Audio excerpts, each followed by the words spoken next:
So then, if you awaken from this illusion, persistence of vision. Hello, folks, and welcome to the Persistence of Vision podcast. We have a website, and you can go to that website at POV-Publishing.com, where you can read comics by world-class artists. You can read essays and poetry. You can check out all the links to our past podcasts with all the fantastic guests that we've had up till now. What else? There's links to our books where you can purchase The Goddamn Fool by L.B. Dio and Why So Much by Lance Fever Myers. I am Lance Fever Myers. And I am L.B. Dio. LB, who do we have today, and what book are we discussing? Today we have one of the most notorious figures in the annals of American crime, Mr. Brenner himself. And he will be discussing The Mystic Arts of Erasing All Signs of Death by Charlie Houston. So, prepare yourself and prepare the rest of your dirty family. Brenner, what do you have to say for yourself? Hi, it's really good to be here with you guys today, especially since I'm eating at Tiff's Treats. Oh, God, was that advertising? We're going to be shut down now. Tiff's, if you want to sponsor us, that we would be totally fine with that. Those things are good. Brought here by Union Brooks, our super intern and cookie delivery man. Hello, Union. So tell us what's so special and amazing about this particular book that you chose to speak to us about today. Wow. So many things. This is a mystery. It's a thriller. It's a modern noir, as they call it. It takes place in California, around Los Angeles and thereabouts. It's written by Charlie Houston, who, until I read this, I had not heard the name of, which is amazing to me, that he's not as household a name as Stephen King, say, or William Goldman, or Margaret Atwood. It makes no sense. And that thing about no matter how hard you work, no matter what talent you have, unless there's that spark of luck in there too, you're fucked. It's true, or else he would be at that level. Uh-huh. But so I hadn't heard about this guy. I didn't know a damn thing about it, but I didn't know about Lenny Kleinfeld either. That's because Lenny has a couple of books out. Back in the day when I found his stuff, he was pretty much unknown except in certain Hollywood circles where he's been writing screenplays that never get produced. But over the transom, or through the transom at the Chronicle, came this book. It was called, Some Dead Genius, by Lenny Kleinfeld, and it landed in our slush pile of books. And nobody was touching, and it was going to go into the recycling bin or something after a couple of months. And I thought, oh, that looks kind of cool. I'd pick this up and read it in my spare time, which I had a Scotia of back then. And I read it. What is a Scotia? Oh, that's a small amount, a minuscule portion of a thing.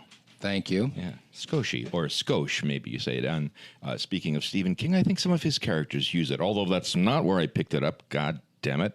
Okay, so where were we? Oh, right here at this fine, expanse of glass and chrome that is your major table for recording. Yes. So I have this book, and I read this book, and I'm like, wow, this book is incredible. I've never heard of this guy before, Lenny Kleinfeld. Wow, I want to read more things by him. Well, what else has he got? I do some Googling and check him out, and it doesn't have a thing. And there's really no hits on his Some Dead Genius book. And I look at the book, and it's published by some weird, maybe offshoot of a division of a medical publisher or something. But so I write a review about it because people need to know. And then eventually another book comes out by him, and Lenny himself gets in contact with me because I wrote this review and nobody else is reviewing his stuff, and it's so good. Anyway, months later, I'm looking for something for our July is Crime Month that Robert Ferris runs at the Chronicle once a year. July is Crime Month. And I think, hey, Lenny's writing these mystery books that are awesome. And, you know, he's a professional published writer. He's out there doing screenplays and stuff in Hollywood. I'll ask him, what are his 10 favorite books? Then we can run that as a listicle. This title is among them. Just the title itself, I'm like, oh, wow. Lenny, you know, what book do you think I should read from your list? Because I'm thinking maybe this one, The Mystic, and he's like, yes, that's the one above all things. Tell us the full title again. The Mystic Arts of Erasing All Signs of Death.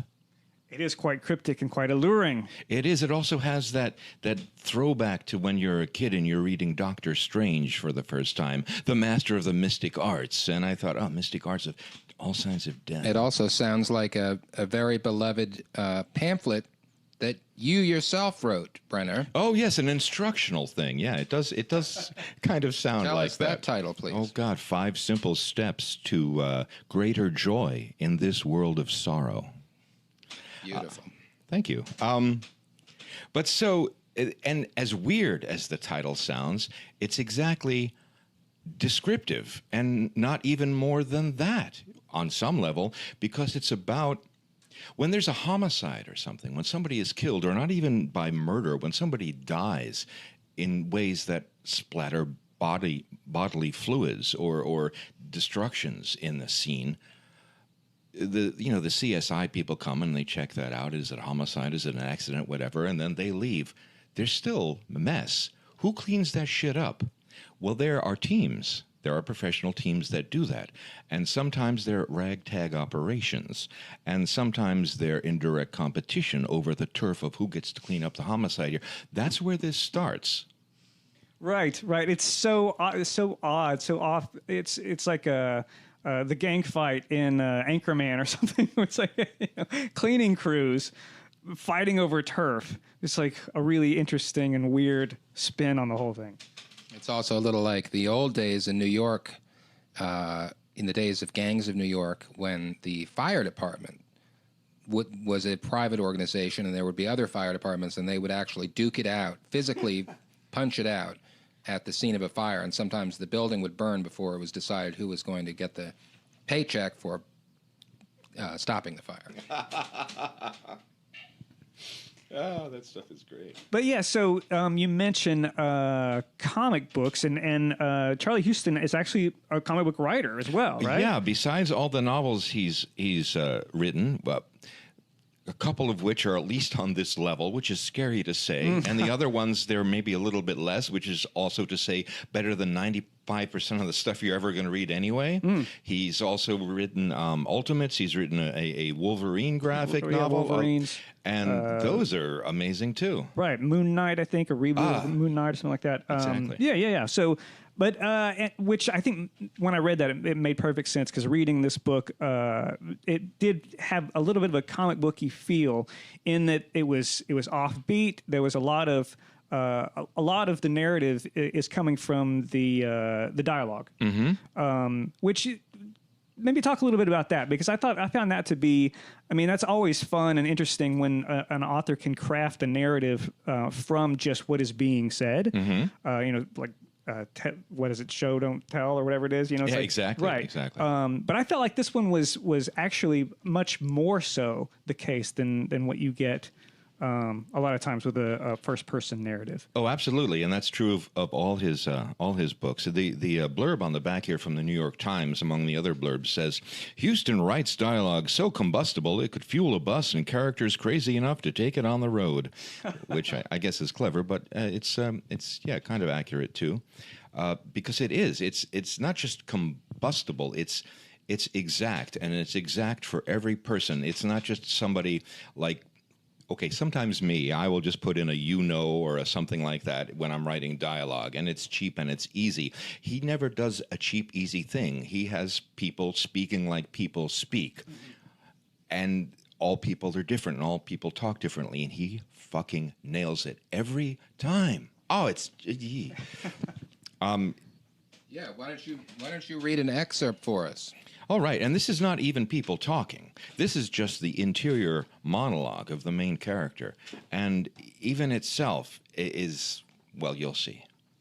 And this is our main character, Webster Fillmore Goodhue, Webb, who is trying to come to terms with some stuff. Here's the thing about witnessing something truly awful. It sucks.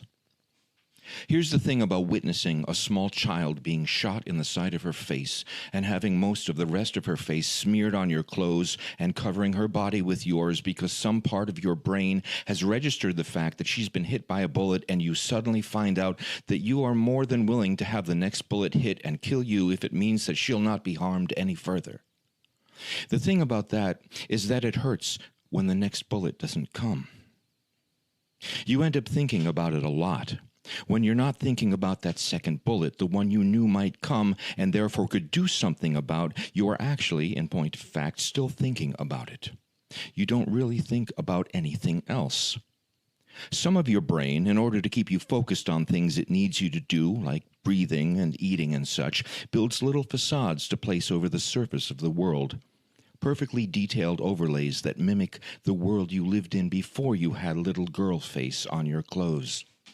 Illusions as painstakingly crafted as the relic old-world street fronts on studio back lots. Scrims of normalcy that keep you walking and talking and breathing and eating. And because that's what you perceive, the hyper-reality you inhabit, it's the behavior of everyone around you that seems out of sync. I'm okay, man. What the hell is everybody else's problem? Why is everyone acting so weird? But some other part of your brain knows it's a fake, and knows as well who is responsible for the fake, and knows that you can't keep existing in a fake world propped up on wobbly jack stands in front of the real. Sooner or later, a stiff wind will come and blow it down on top of you.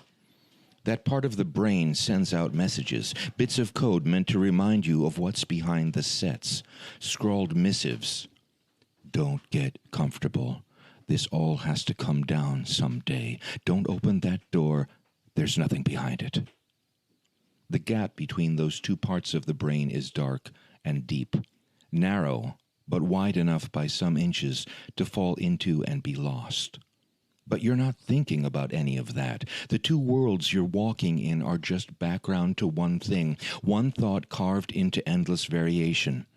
Where is that second bullet? When is it going to hit me and make me useful again? Always you're looking, whether you know it or not, for that opportunity, that chance to do it over again, a dream that will never come true, a shot at taking the bullet and saving the innocent girl, or a girl not so innocent. Beautiful. Which sets up the whole thing, or returns you to the whole thing about this woman that he's gotten entangled with, as in a usual film noir, who is not so innocent. That was Brenner reading Charlie Houston with a little critical commentary by my dog, Lord Byron. Beautiful, beautiful stuff. Tell us more about this book, Brenner. So, Webb is a dude who, I guess he's in his early to mid-20s, maybe late 20s at most, and he's a slacker. He comes from like a character we know. He comes from circumstances, and he's just doing nothing with his life. But you know, even when you're doing that, you need to have some way of supporting yourself, unless you're going to spiral down into nothingness.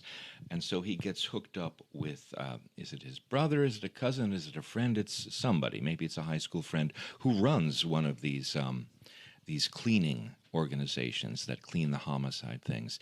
And he goes out on a call to clean something up that seems like it's a suicide, and that woman is there because she is she's the daughter of the person that is dead.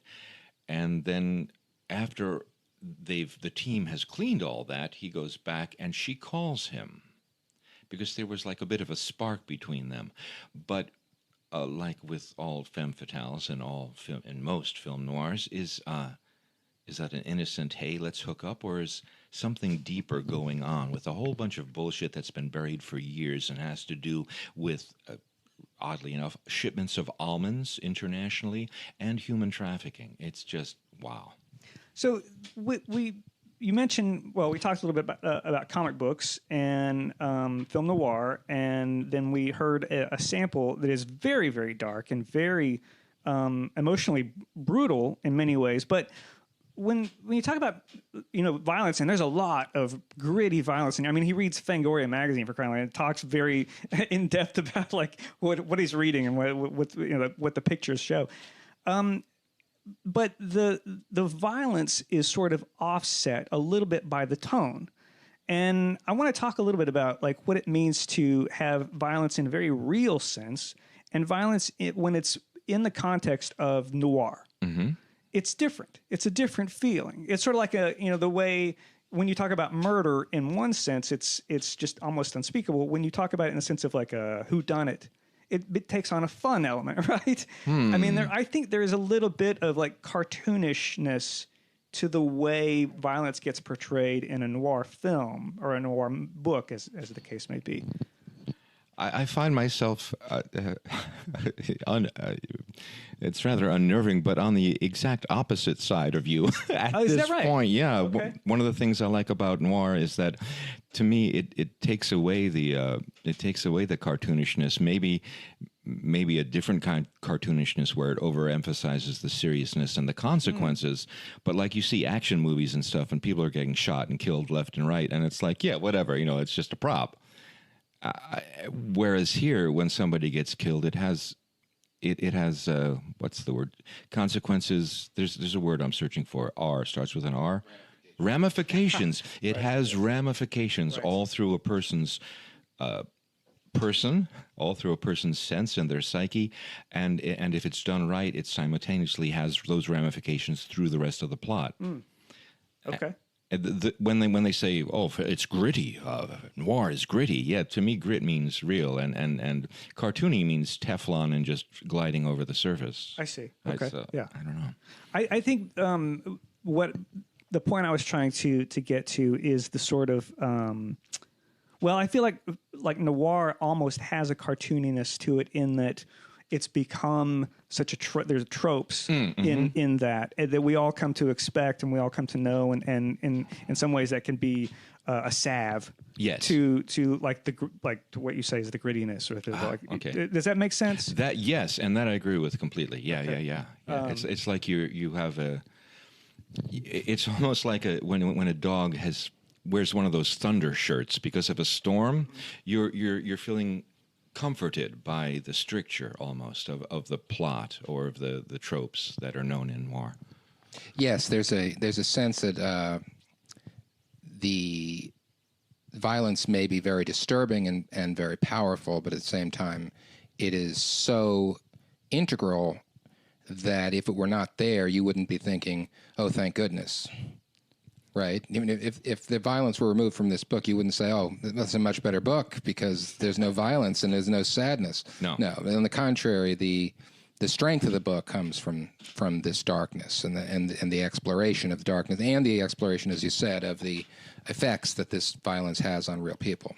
Absolutely. What the hell am I thinking of now? Well, I think there's also an absurdity that's rolled up into it that sort of also kind of knocks you off balance to where you're not necessarily like fixated on the brutality or the humanity of the murders that are occurring or the dark violent aspects of the book, in the same way that something like like the absurd changing of scenery. I think the best ways maybe to compare for our listeners out there, to me it made me feel like the Big Lebowski, or like Chinatown. Right. Yes. Exactly. Exactly. That are there's this really absurd surreality to it. Maybe speak a little bit about that aspect, or how that struck you. Oh, yes, and I was just going to say, you talk about the surreality. I mean, the job that this guy has, he's confronted by violence that is so grotesque and so bizarre that it does take on it's a little like in Quentin Tarantino in say Kill Bill, where he'll chop someone's head off and he'll just tell them to pump out 10 times the real amount of blood that a body contains. And he's trying to get a comic and bizarre effect. And that reminded me of scenes in the book where they're describing the incredible effects that hydrodynamics can have on a bullet wound, and you see a person whose head literally explodes and things like that, and you see this. And so, yes, we're talking about very, very human situations, and you have the deceased's girlfriend sitting there in the room sobbing, but at the same time, there's something about hearing these physical effects of violence that is so strange that it kind of almost takes you out of it for a minute.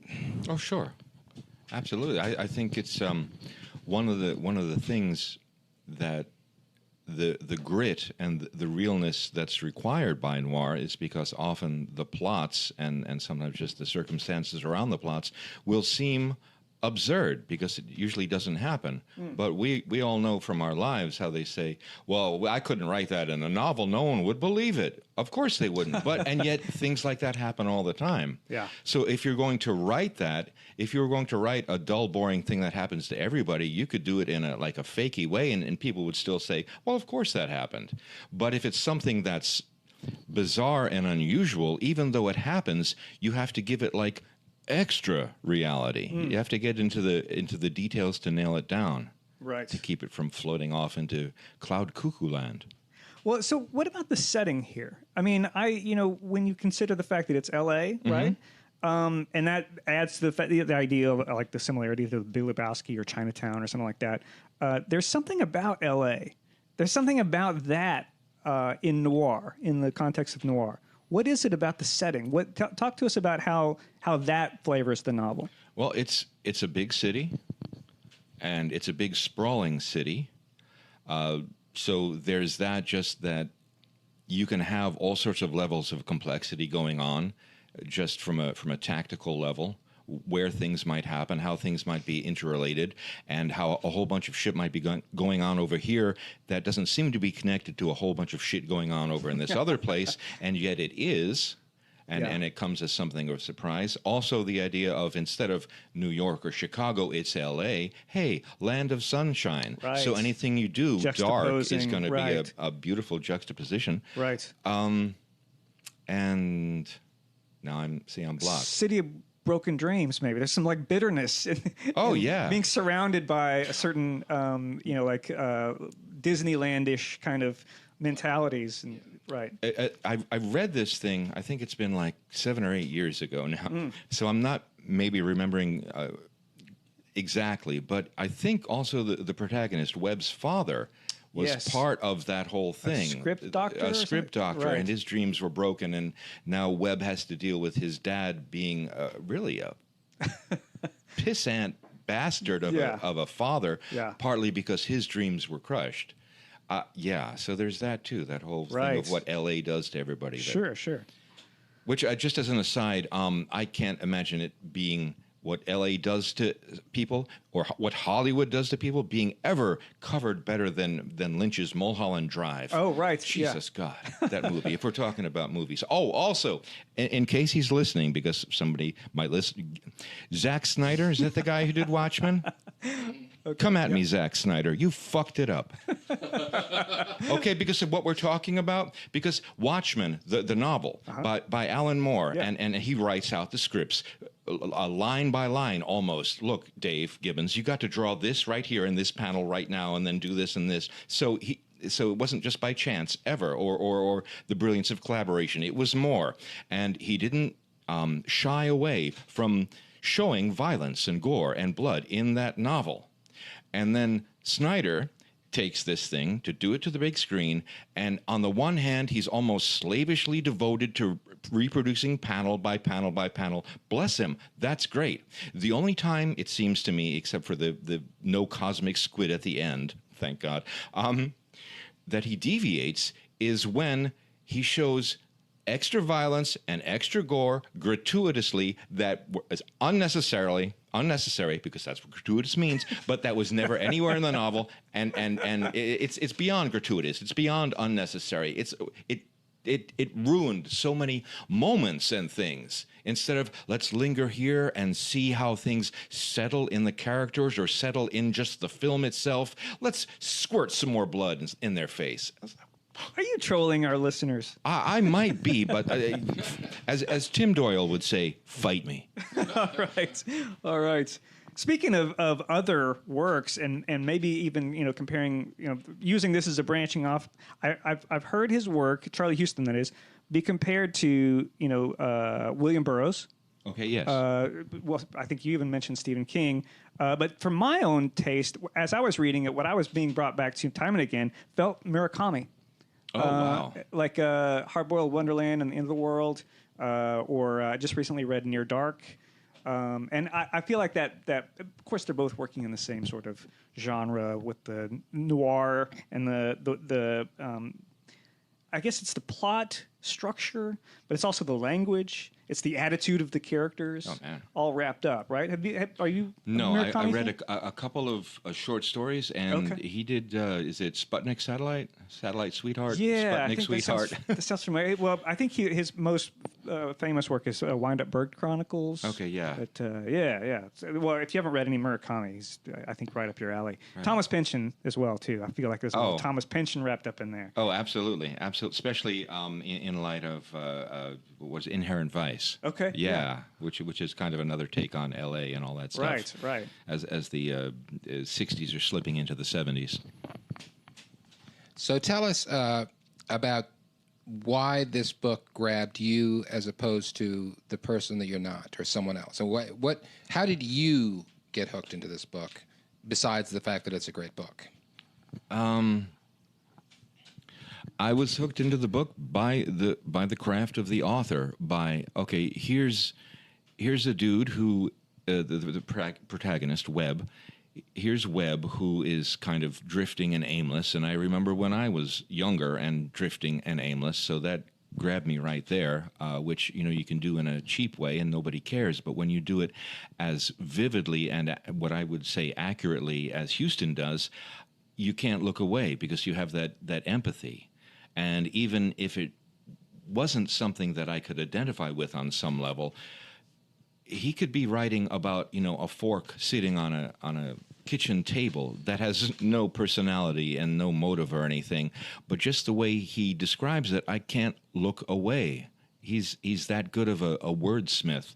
But then he's also a storysmith. And so he works this guy talking to the reader, the monologue, in such a way that you're like, oh, really? What happens next? That whole thing that Stephen King, even when Stephen King is at his shittiest, he's got that thing called the gotcha.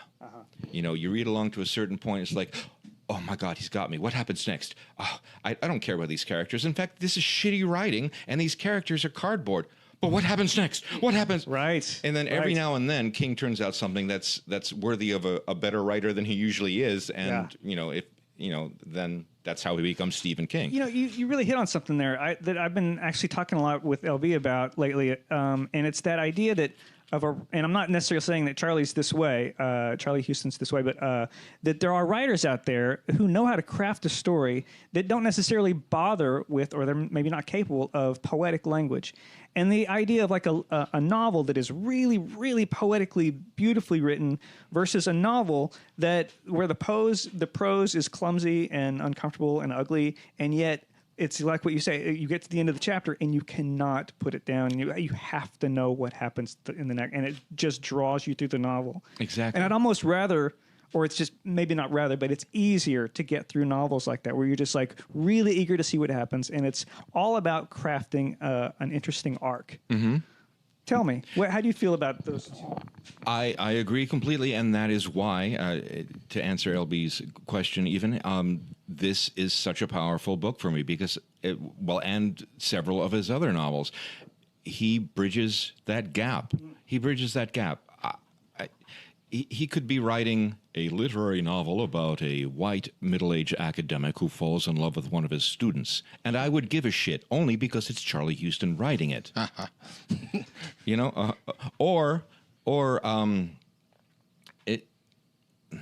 What's the inverse of that? I don't know. But he does both. He takes that writing ability, writing, the poetical structures, the ability to capture life in beautiful language, even if that language is not highfalutin language, even if that language is people of the streets or some idiot somewhere, or, you know, some little kid learning how to use a shotgun for the first time, their voice speaks poetics that are beyond the character. And in their voice, I mean even sometimes the dialogue, because everybody, everybody experiences the fucking world, and some of us can express that better, but those of us who can't express it better still experience it to that full capacity. That's what makes us human. So when you get a writer who can express it better and can do justice by a character who can't, you get that raw look at the thing that is just, I find it utterly compelling. Interesting. Well, I'll tell you what, we're almost out of time. We're almost to the lightning round, but I will tell you this. When I started reading this, I'd never heard of it, and I thought, why did Brenner want us to talk about this particular book? I started reading it, and I knew immediately. It's very similar. I feel like it is a very similar style to what I see you working on when you post these little bits of dialogue that you post sometimes to social media. These little comic book things where the two characters are just sitting around talking or standing against a wall talking. It was very similar to me. So there you go. On to the lightning round. Okay. Are you ready? If my blushing isn't going to melt this microphone. Jeez. Okay, here we go. Brenner, when was the first time you remember falling in love with a book? The first time I remember falling in love with a book, that would have been probably I was 5 years old, and if you can count comic books, is when I was reading Spider-Man back in the day. Okay. Jonathan Lethem has this idea that there's a certain sector of American males, of a certain age sector, because they were kids and reading comic books at the time when it happened. I was so affected, as he notes, by the death of Gwen Stacy. Okay, that all this stuff that's come up later with all the revisionings, it's nothing compares. Okay, I love it. Has a book ever changed your mind about anything? Changed my mind about anything?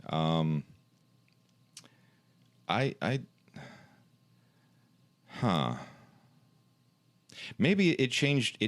It helped me to realize something later on after I'd read it. I mean, when I first encountered libertarianism in its most, you might say, volatile form, even then I might have been more attracted to it if I hadn't been taught earlier from having read Ayn Rand that it's bullshit.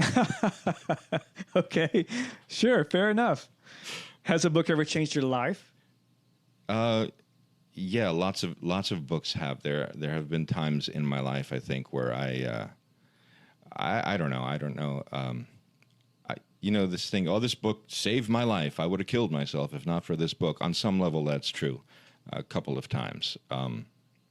Yeah. Can you tell us a title or an Jesus! You're gonna that... want to put me on a list so I don't mark David Chapman somebody, because I think Catcher in the Rye would be one of them. And there's a reason why that's a cliche.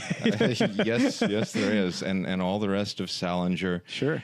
And then the oeuvre, as they say in France, of Harlan Ellison. Okay. I read Deathbird Stories when I was 15, and I was like, okay, things are as dark as I think, but at least I know there's a couple other people on this planet that think the same way, so I'm not alone. Okay.